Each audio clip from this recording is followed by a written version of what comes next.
Bismillahirrahmanirrahim. Assalamualaikum warahmatullahi wabarakatuh.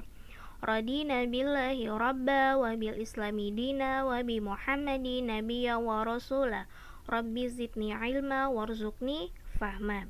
Rabbi shrah li sadri wa yassir li amri wahlul 'uqdatam min lisani yafqahu qawli.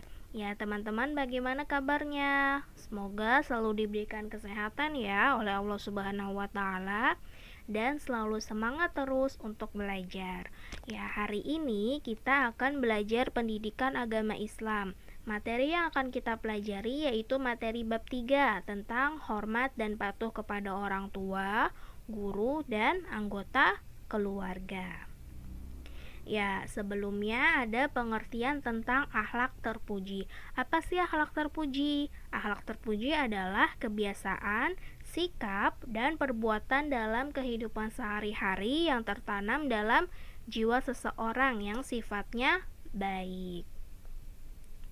Nah, akhlak atau perilaku terpuji yang akan kita bahas pada bab 3, ada 3 perilaku nih. Yang pertama yaitu hormat dan patuh kepada orang tua. Yang kedua, hormat dan patuh kepada guru. Yang ketiga, hormat dan patuh kepada anggota keluarga. Oke, langsung saja kita masuk ke bagian yang pertama ya. Yang pertama yaitu perilaku hormat dan patuh kepada orang tua. Pengertiannya ada 2, secara bahasa dan secara istilah. Secara bahasa, hormat dan patuh itu terdiri dari 2 kata. Kata hormat dan kata patuh. Nah, kata hormat artinya menghormati, menyayangi, menghargai. Kata patuh artinya taat atau disiplin. Sedangkan secara istilah, hormat dan patuh kepada orang tua yaitu menghargai dan menyayangi kedua orang tua dengan selalu berbuat baik, takzim, khidmat, dan memuliakan mereka.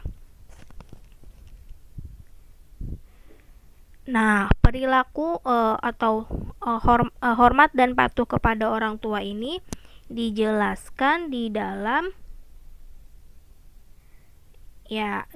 Al-Qur'an surat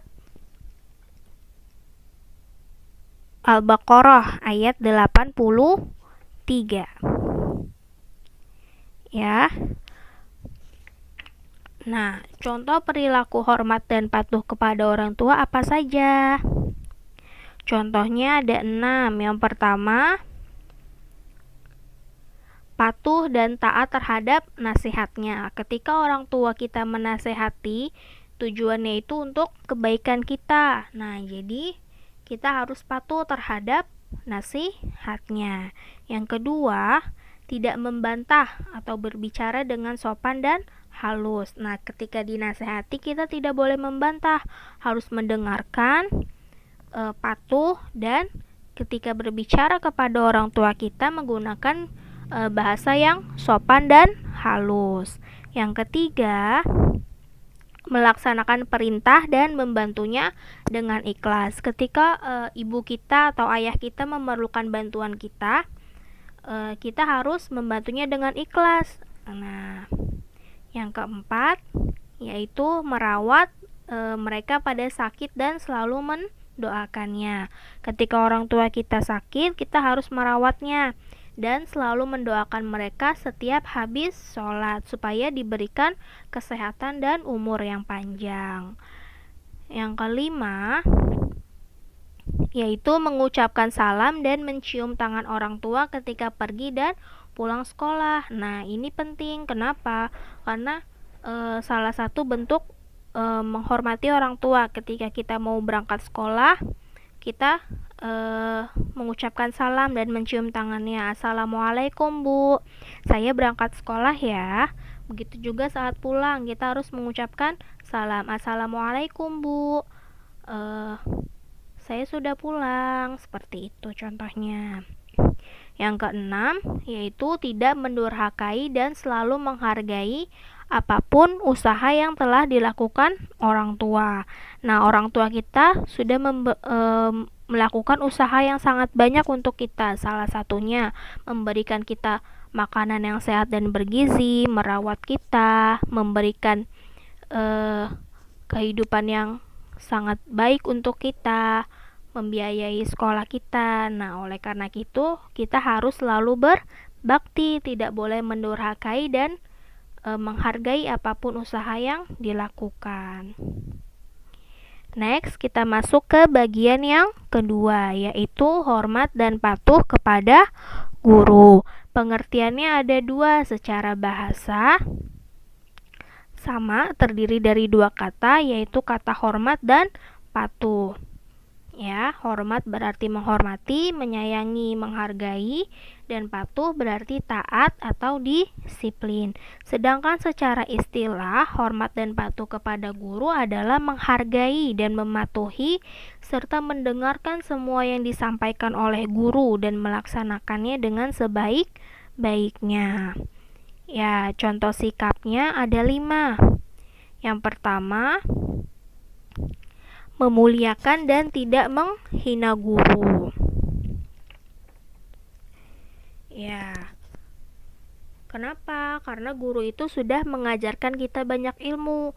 Jadi kita harus memuliakannya. Kalau kita memuliakan guru, kita akan mendapatkan keberkahan dari ilmu yang beliau ajarkan. Ketika mendapatkan keberkahan, kita akan mudah untuk mengerti, lebih mudah untuk memahami pelajarannya. Nah, seperti itu. Lalu contoh sikap yang kedua, mengucapkan salam ketika bertemu. Ketika bertemu di sekolah atau berpapasan di jalan, mengucapkan salam, Assalamualaikum Bu, Assalamualaikum Pak. Menanyakan kabarnya, bagaimana kabar Bapak, Ibu, sehat? Nah, contoh yang ketiga yaitu mendatangi tempat belajar dengan ikhlas dan semangat. Seperti yang tadi Ibu bilang, ketika kita belajar dengan ikhlas dan semangat, kita akan mendapatkan keberkahan dari ilmu yang kita pelajari. Nah, ketika keberkahannya datang, berarti kita lebih mudah untuk memahami pelajarannya, memahami pelajaran dengan sangat baik. Yang keempat, yaitu bertanya pelajaran dengan bahasa yang sopan. Ketika guru sudah menjelaskan di depan kelas, masih ada yang belum kita mengerti, kita bertanya dengan bahasa yang sopan, mengangkat tangan lalu bertanya. Yang terakhir, contoh sikapnya yaitu berpakaian rapih dan sopan. Salah satu bentuk menghargai guru, memuliakan guru, yaitu kita datang ke sekolah dengan menggunakan pakaian yang rapi dan sopan ketika belajar. Nah, oke, itu saja pembahasan yang dapat Ibu sampaikan untuk minggu ini. Insya Allah akan kita lanjutkan pada minggu berikutnya ya. Kurang lebihnya mohon maaf, kesalahan milik Ibu pribadi dan kebenaran hanya milik Allah Subhanahu wa Ta'ala. Wabillahi taufiq wal hidayah. Wassalamualaikum warahmatullahi wabarakatuh.